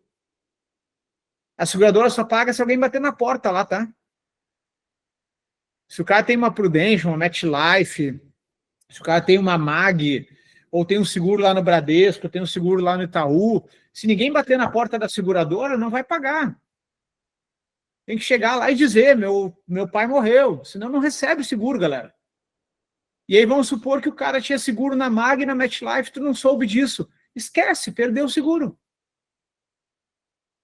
Então, galera, isso aqui é papo sério, é papo para até amanhã. Papo para até amanhã. Então, quais bancos, seguradoras, corretoras têm recurso e têm produto? Chega para tua esposa e pergunta, chega para teu marido e pergunta. Vem cá, vamos conversar sobre morte. Isso é maturidade, galera. E no momento que vocês tiverem maturidade com vocês mesmos, vocês vão ter também com o cliente. Eu só tenho esse nível de indignação com isso porque eu olhei para mim. Beleza? Então, esse é o grande ponto. O Aurélio perguntando de carência. Depende do que, tá, Aurélio? Tem várias carências possíveis. Né? Acidental não tem carência, suicídio tem carência, enfim, tem várias possíveis carências que tem que entender. Mas saber onde estão é essencial, tá? Criptomoeda, né, galera? Pô, se o cara tem daqui a pouco autocustódia de criptomoeda, tem lá o pendrive, né, o wallet, com 500 mil reais em bitcoins. E aí, onde é que tá isso? Que senha tem esse negócio? Pô, tem exchange no exterior, tem Binance, tem, sei lá, grana lá na Suíça. Alguém tem que saber disso, galera. É a pastinha de gestão de riscos. Alguém tem que saber disso. Inventário de passivos, quais dívidas tem, quais empréstimos, quais garantias existem, quais contratos devem ser quitados antes, quais contratos são essenciais, com qual dinheiro que está. Tudo isso é conversa de gente grande, galera. Família. Quem e como deve cuidar das crianças? Almiro, onde tu quer que a tua filha estude quando estiver no segundo grau? Tu tem alguma preferência? Se sim, tua esposa tem que saber disso. Se sim, alguém de confiança fora do núcleo familiar tem que saber disso. Qual escola gostaria que as crianças estudassem? Quem deve ser o curador para si mesmo? Se eu me acidentar hoje, quem vai ser meu curador? Quem vai cuidar de mim, inválido? É foda de ouvir isso, né? É duro, mas é uma verdade, galera. É gestão de riscos. É gestão de riscos. Para os menores, quem vai ser o tutor da tua filha, Almiro? Minha filha está na barriga, Maria Tereza. Quem vai ser o tutor dela? Tudo isso é conversa de gente grande, galera. É tu chegar para o teu cliente e falar assim, eu preciso ter uma conversa dura e muito importante contigo, para mudar a tua forma de entender o teu patrimônio, o teu legado e tua família. Preciso de 30 minutos contigo. Conversa de gente grande, galera. Digital, ó. Isso aqui é problema de hoje, ó. Quem vai ter acesso às redes sociais? Quem acessa teu Instagram em caso de falecimento? Quem acessa teu LinkedIn? O que fazer com ele? Tu quer criar um memorial para ti? Ou tu quer que exclua tua conta? Olha o nível de conversa, galera. Propriedade intelectual. Quem vai gerir a propriedade? Caso da Tarsila lá, né? Tá tendo problema com os quadros lá. Os caras parece que atestaram validade de um quadro falsificado. Enfim. Propriedade intelectual. Se eu sou músico, quem é que vai cuidar dos meus royalties? Quem é que vai negociar com o Spotify? No caso do Robbie Williams, no caso ele suicidou, né? Não devia estar num momento muito bom, mas para quem que vai dinheiro dos filmes? Quem vai cuidar da minha imagem?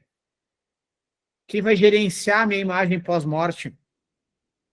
O Senna, a imagem do Senna vale uma grana, galera. Imagina se deixar ao Léo. Ô juiz, decide aí quem vai cuidar da minha imagem. Cara, não dá, né? Não dá. Marília Mendonça, mesma coisa, Almiro aí. Marília Mendonça deve ganhar fácil, sei lá, cara, 150, 200 mil reais por mês do Spotify. Fácil. Uma vez eu vi os números de Gustavo Lima, de Anitta, os caras fazem 1 milhão por mês do Spotify. Marília Mendonça deve estar fazendo 150, 200 mil. Quem é que cuida do patrimônio dela? Mas ela foi um acidente de avião, Germano, ninguém esperava por isso. Mas é justamente disso que eu estou falando. Acidentes acontecem. Não tem que esperar ser velho para fazer. Acidentes acontecem. Quem é que está cuidando da carreira da Marília Mendonça dela morta? Alguém tem que cuidar, galera. Papo sério aqui. 7 centavos de dólar por view no Spotify. Tá louco. Uma grana por mês. E daqui a pouco isso está indo para quem não tem a menor noção empresarial. O filho dela é menor de idade, né? 3, 4 anos, uma coisa assim. Filho ou filha, não lembro. Essa pessoa, beleza, é o herdeiro, é a herdeira dela, tá tudo certo. Quem é o tutor dessa criança? Tá escrito em algum lugar? Entendeu, galera? Esse é o ponto. Aí tu pega e faz o seguinte, pega e coloca num documento. Marília Mendonça, desejo que o meu empresário de confiança seja o homem de negócios. Para isso, ele vai extrair um salário de R$ 25 mil por mês para cuidar dos negócios, porque a minha mãe não tem capacidade disso, ela não é do ramo. Meu herdeiro é meu filho, naturalmente, minha filha. Minha mãe vai levar 25% da grana, mas eu quero que R$ 25 mil por mês sejam pagos de forma vitalícia para o meu empresário, para ele cuidar dos meus interesses audiovisuais. Olha a diferença de ser isso e de ser deixa o juiz decidir, galera. Então, esse é o ponto. O Aurélio dizendo que a família do Vinícius de Moraes vive até hoje dos direitos autorais e parece que o combinado funcionou bem e deixou tudo organizado. Isso é maturidade, galera. Conversem com seus clientes sobre isso. Conversem, provoquem essa conversa. Ela é muito grande. E uma coisa que eu provoco em vocês também é o seguinte, esses dias eu estava conversando com Renan Zanella, que foi nosso professor aqui de CFP, está conosco no CGA, no CGE, e o Renan estava falando que ele estava ouvindo um podcast lá dos Estados Unidos, dos advisors mais fodas dos Estados Unidos, os caras que gerem 5 bi de dólar, 10 bi de dólar. E os caras têm isso aqui, ó, que eu estou destacando em verde, ó, eles têm isso aqui num livro dentro do escritório. Olha o nível de confiança. Então ele pega e fala assim, olha aqui, ó, meu caro cliente, se tu morrer amanhã, eu sei em qual escola tu quer que teu filho estude. Eu sei onde estão os teus produtos financeiros. Eu vou ajudar a tua família. Então, esse é o grande ponto, galera. É um nível de maturidade que, imagina, cara, esse cliente não sai, não larga esse advisor por nada. Concordam? Esse cliente, cara, não é por causa de 1% do CDI que ele vai mudar de advisor. Porque esse advisor sabe onde o filho dele vai estudar se ele morrer. E cuidado uma coisa, tá? De gestão de risco também, galera. Casais frequentemente jantam fora, né? Pegam o carro, saem para jantar e voltam. Então, não é trivial isso, mas cuidado de ter tudo isso somente com a tua esposa ou somente com o teu marido. Porque tem um risco de acontecendo algum acidente, alguma coisa, tu e a tua esposa juntos venham a faltar. Nesse caso, alguém tem que cuidar da tua criança. Duro isso, né? Mas é gestão de risco, galera. Isso faz com que vocês tenham mais leveza na sequência. E aí a minha provocação para vocês aqui é: vocês fazem alguma coisa dessa que eu falei? Posto que boa parte de vocês e boa parte das coisas vocês não fazem. E tá tudo bem. Se eu conseguir provocar aí uma reflexão na cabecinha de vocês, eu saio daqui feliz. Então, tenham essas conversas com os pais de vocês, com os irmãos de vocês, com as famílias de vocês. Ajudem. Vocês, profissionais financeiros, têm uma responsabilidade de abrir os olhos para os riscos que a vida traz. Sabe o médico? O médico é uma profissão muito bonita. Se o médico olha alguém passando mal, ele vai lá. Em avião, alguém passou mal, levantam 2, 3 médicos. Galera, é bonito. Os caras amam a profissão deles e fazem isso. Eles não suportam ver alguém passando mal. Levanta 2, 3 aí. Vocês, galera, se vir alguém torto financeiramente, sem planejamento, muito mal alocado, muito mal organizado, vocês, assim como o médico passando mal no avião, vocês têm que levantar a cadeira e ir lá e conversar com essa pessoa. É um dever nosso para com a sociedade, galera. Provocar que a pessoa abra os olhos para os riscos que está correndo. E falar de morte é um tabu, eu sei, mas conversem sobre isso com as pessoas próximas de vocês, pessoas que vocês se importam, e, consequentemente, com os clientes. E é nesse tom que eu estou falando, tá, galera? Vejam que eu brinquei um pouco ao longo dessa 1h20, dei uma descontraída, mas o tom na hora de falar com o cliente ele é muito firme. O meu caro cliente precisa olhar para alguns pontos de risco que eu, como planejador financeiro, preciso te alertar. Esse é o tom, galera. Então, vocês planejam para morrer?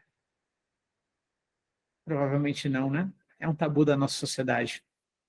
Então tá ali o senhorzinho plantando para deixar o seu legado, e esse legado vai ficar para que a família, à direita, tenha um legado tranquilo, que consequentemente desfrute daquela arvorezinha que aquele senhor plantou, lá na frente seja aquela arvorezona atrás da família lá. Eu criei essa imagem por inteligência artificial, não existe, mas eu gostei muito da mensagem que eu consegui trazer.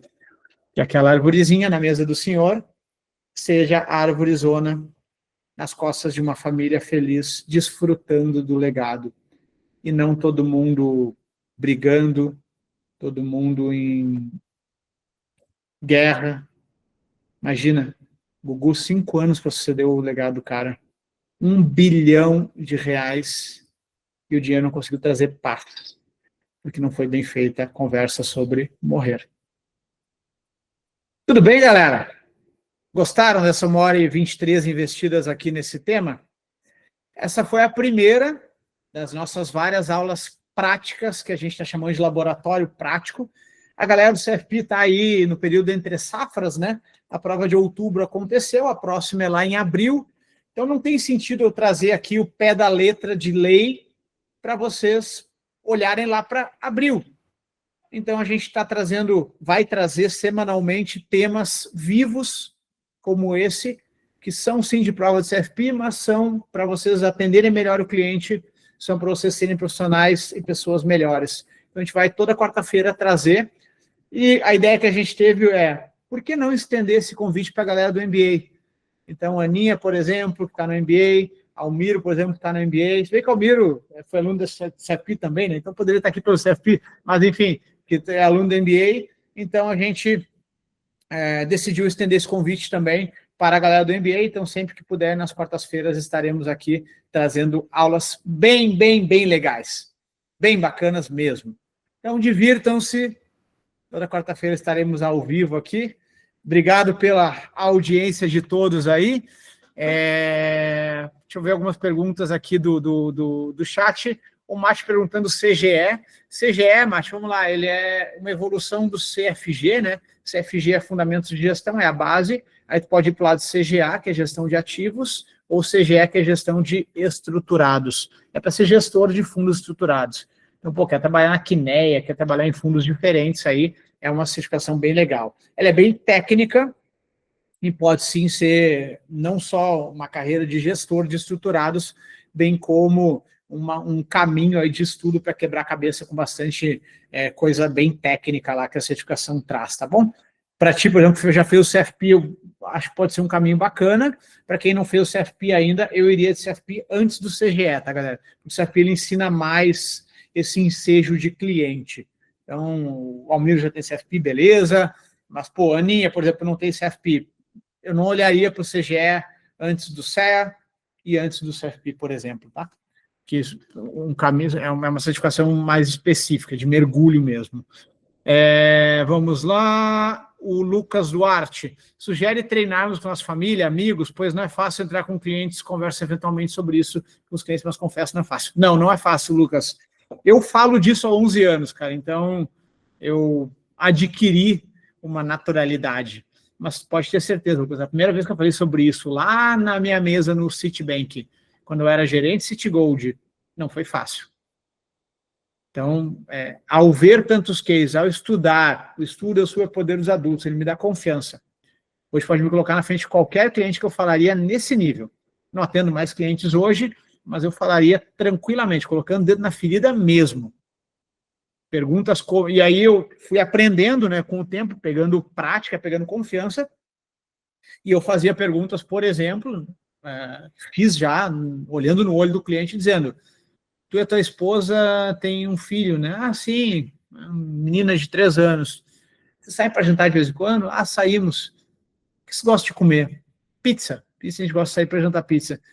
Eu olhei no fundo do olho do cara e falei assim, se tu e a tua esposa saírem para comer pizza amanhã e na volta algo acontecer e vocês faltarem, quem cuida da Rebeca? E aquele silêncio. O cara deu uma engasgada assim, é duro, mas alguém tem que fazer essa pergunta. E aí ele falou, eu acho que o meu irmão, seria só ele o parente mais próximo? Não, tem minha sogra também, não sei o que e tal. Falei, está escrito em algum lugar? Não. Aí depois disso, como é que eu converto isso em vendas, tá? Já minha vez de habilidade comercial aqui já grita, né? Mas vamos lá. Como é que eu converto isso em vendas? No momento que eu pergunto isso, eu falo, tá, e teu irmão, tua sogra, tem dinheiro para bancar tudo que tu planeja para a Rebeca até os 21 anos dela? E silêncio. Provavelmente ele vai dizer que não, vai dizer, pois é, a gente precisa resolver isso. Tem algumas ferramentas que resolvem isso para ti. Outra pergunta muito dura também Germano, vou usar Germano como exemplo para não falar de ninguém. Germano, se algo que aconteceu hoje e tu ficar acamado, inválido, aos 38, eu tenho 38 ou 37? Eu sou de 87, tenho 38, tá bom. Então, Germano, se algo acontecer contigo hoje, com 38 anos, quem cuida de ti?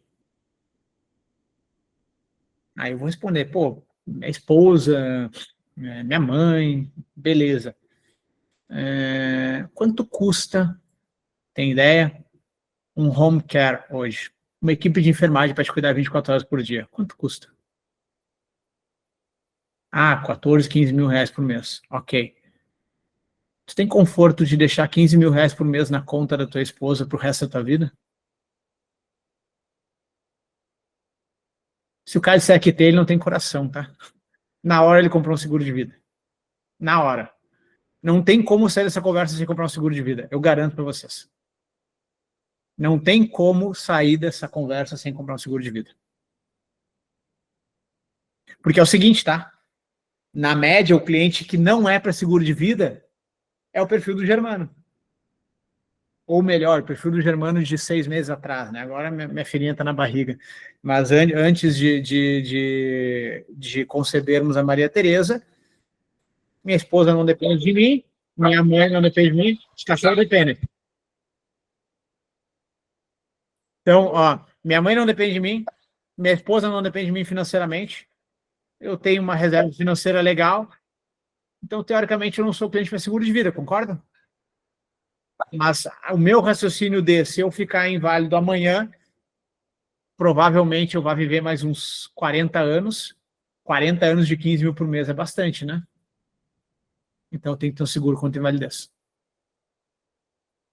Galera, esse raciocínio faz vocês mudarem a forma que vocês vendem as coisas. Diga, Aninha.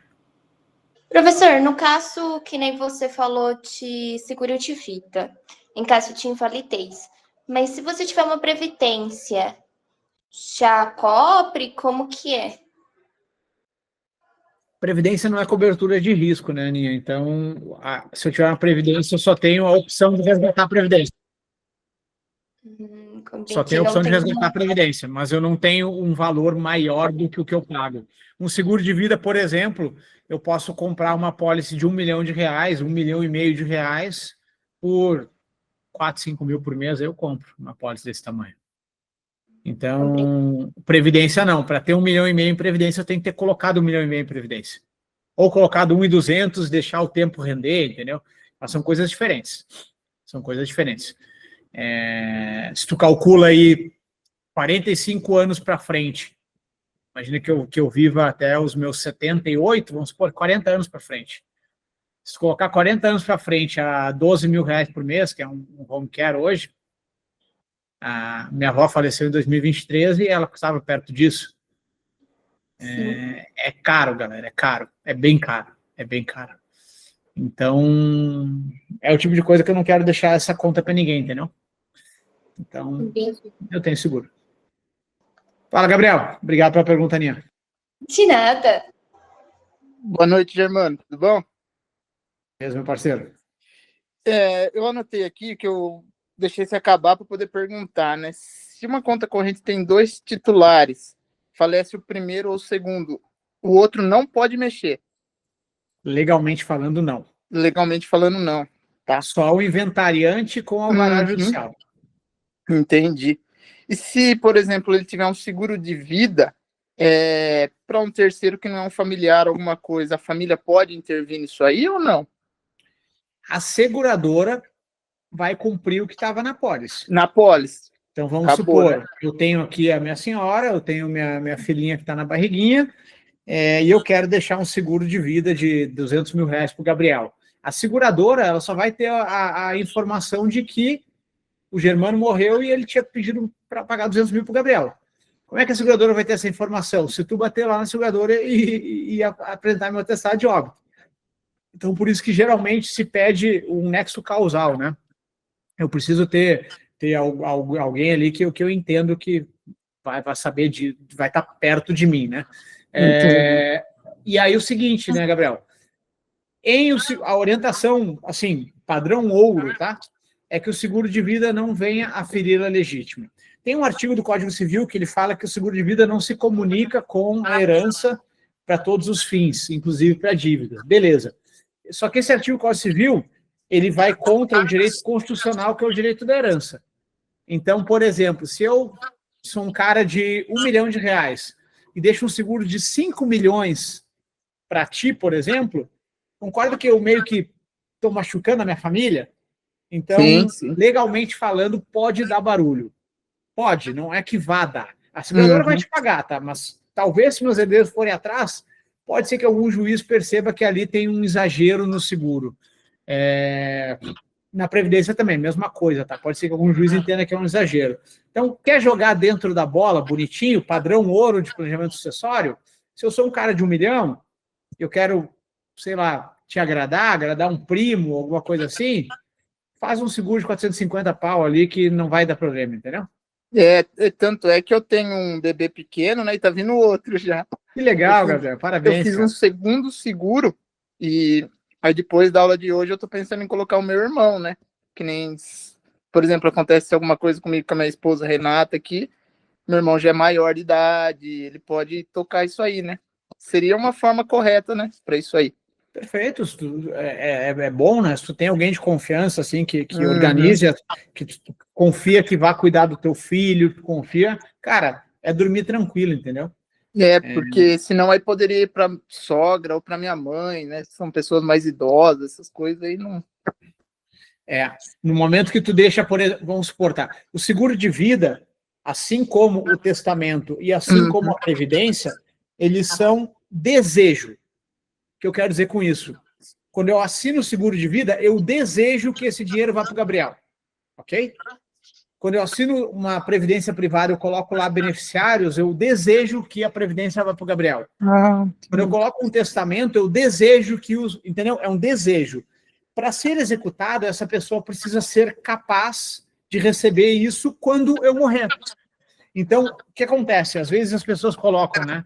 Vamos supor, tu coloca para o teu irmão, tá, Gabriel? Qual é o nome dele? Thales. Carlos, beleza. Thales, então, Thales, desculpa. Thales. Isso, imagina. Tá bom, tu coloca para o Thales, legal. Vamos supor que, quando tu faltar, o Thales já esteja morto. Que é o chamado pré-morto, tá bom? O Thales é pré-morto a ti. Vamos supor que o Thales morreu num dia X e tu vai morrer 3 meses depois dele, tá bom? Por exemplo. Que seja daqui a muitos e muitos anos, tá? Mas só para falar com clareza aqui. Se isso acontecer, cara, quando tu morrer, vai estar lá na tua pólice de seguro de vida que o teu desejo é pagar pro Thales, só que o Thales já é falecido.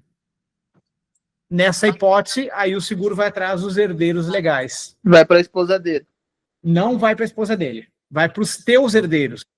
Entendi. Perceba que tu não direcionou para a esposa do Thales, tu direcionou pro Thales. Entendi. Como ele não estava habilitado para receber esse seguro, ou a previdência, ou o testamento, dá na mesma, nesse caso vai para os teus herdeiros, no caso dos teus filhos. Entendi.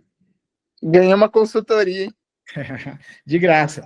E aí, meu parceiro, é importante sempre manter esses documentos sempre em dia, como a gente falou ali, né? Então, conversa com o Thales, explica para ele a situação, conversa com a tua esposa, o núcleo familiar toma a decisão. E aí depois, eventualmente, chama alguém para ser essa figura, tá?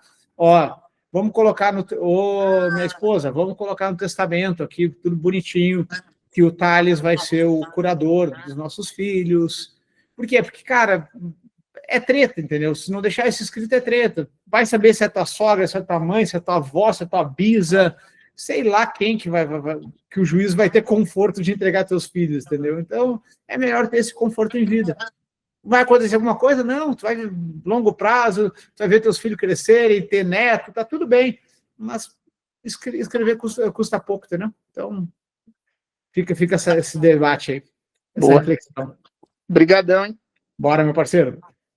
Fala, Raíssa. Oi, Germano, tudo bem? Boa noite. Tudo contigo. Uma dúvida. Assim, a gente pode ter mais que um seguro de vida igual a Previdência, certo? Mais um seguro de vida. Mais que um seguro de vida, por exemplo, vamos supor que você tem mais que um seguro de vida em diferentes seguradoras. Sim, tenho. Isso pode acontecer com diferentes beneficiários, ou na hora da morte, assim, que abrir inventário, essas coisas assim, isso pode dar algum problema ou não? Vamos lá, Raíssa, excelente pergunta. Quanto vale um Chevrolet Onix? 100 mil, pode ser 80 mil, beleza? Beleza. Então, um Chevrolet Onix não pode ter 3 apólices de 80 mil. Ok? Ok. Por quê? Porque eu estou fazendo lucro, sendo que o seguro não tem o objetivo de dar lucro. O seguro tem o objetivo de reposição de perdas. Então, se eu fizer uma apólice na Bradesco, uma apólice na Porto Seguro, uma apólice na, sei lá, na Tóquio Marine, pode dar problema na hora de pagar e tal, daí a justiça eventualmente decide dividir, mas tu não recebe 240 mil por um Onix de 80, tá bom? Feito o exemplo? Agora, qual é o valor da vida do Gabriel, Raíssa? Capricha aí, Raíssa.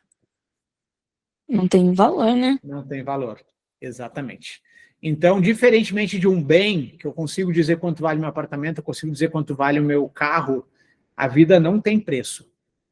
Então, gravem isso para saber que pode fazer quantos seguros quiser, quantos seguros tu achar que faz sentido, e os beneficiários que tu quiser, exceto esse ponto que eu falei para o Gabriel de cuidar para não ferir os herdeiros, que é um direito constitucional, né?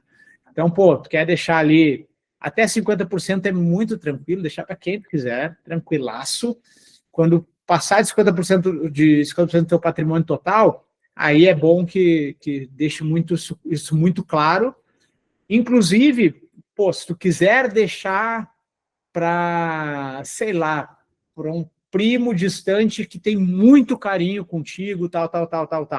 Aí tu faz seguro de vida e conversa com teu marido, com tua esposa, com teus filhos, enfim, conversa com o núcleo familiar ali para deixar claro o porquê dessa vontade para evitar litígio, tá? Porque a seguradora vai pagar pro primo. A questão é que pode entrar na justiça para tentar reaver porque feriu o direito constitucional que é a herança, tá? Perfeito. Obrigada, Beleza? Germano. Então não tem treta, não. O seguro de vida ele corre por fora do inventário, ok? Seguro de vida, previdência privada, correm por fora do inventário. Não comunica com dívida seguro de vida, ok? Então eu posso ter 300 mil de dívida, fazer um seguro de 1 milhão e a seguradora vai pagar 1 milhão, não vai pagar 700, tá bom? Seguro de vida não comunica, a não ser que seja aprovado fraude, né? Então, por exemplo, eu tô, sei lá, contraí hoje uma dívida, dei um calor, eu tô à beira da morte, contraí hoje uma dívida, fui em todos os bancos e saquei todas as contas, cheque especial, cartão de crédito, Fiz 1 milhão de dívida hoje.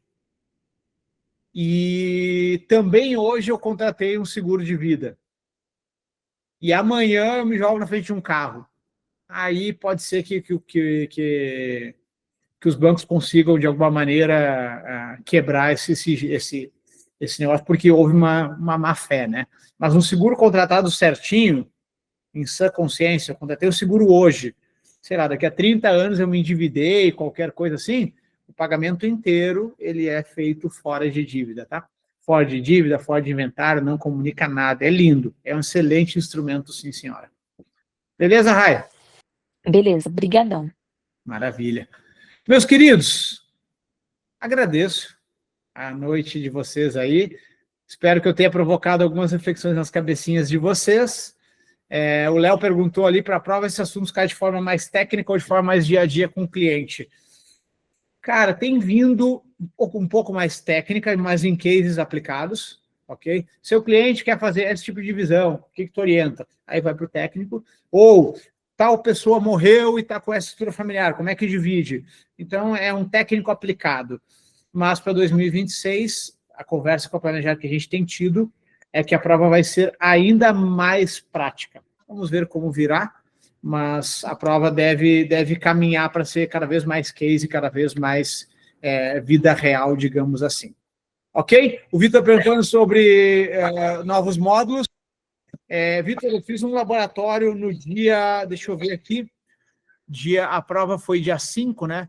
Dia 8 eu fiz um laboratório pós-prova, tá, Vitor? Onde eu explico direitinho essa jornada para 2026. Se quiser assistir lá, vai clarear bem a tua cabeça. E qualquer dúvida, também a gente fala aí por WhatsApp para ficar claro, tá? Mas vai para cima, assim, em resumo, os módulos de miolo, tá? Então, gestão de ativos, aposentadoria, seguros, fiscal e sucessório. Os módulos, então, fora o módulo 1 e o novo módulo 8, eles continuam com a mesma base teórica, tá, Vitor? Então, vai estudando ali gestão de ativos, planejamento de aposentadoria, planejamento de riscos, que é seguros, que isso não vai mudar para o exame. E módulo 8 a gente está evoluindo bem com as gravações, a Planejar está devendo algumas coisas, alguns esclarecimentos para nós lá, então mais algumas semanas já está no ar, a gente vai avisando lá, tá bom?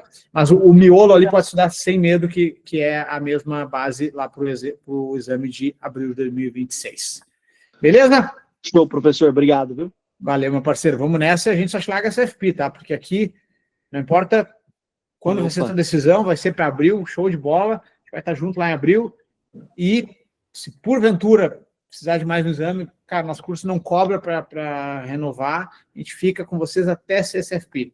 Então, garantia, dedica daí que a gente resolve juntos essa parada e eu te vejo vencendo lá, meu parceiro, tá bom? Com certeza, valeu, obrigado, viu? Vamos nessa. Meus queridos, e acompanha os laboratórios, tá, Vitor? Toda quarta-feira vai ter um tema, assim, mais prático, mas que vai ajudando na compreensão da matéria. Semana que vem, eu não estou com a agenda aqui, mas semana que vem eu acho que é planejamento financeiro, parte bem de processo de planejamento financeiro mesmo, como que tu começa o processo de planejamento mesmo, bem bonito, bem bacana. Então a gente vai ter toda quarta-feira um laboratório super especial aqui para vocês curtirem.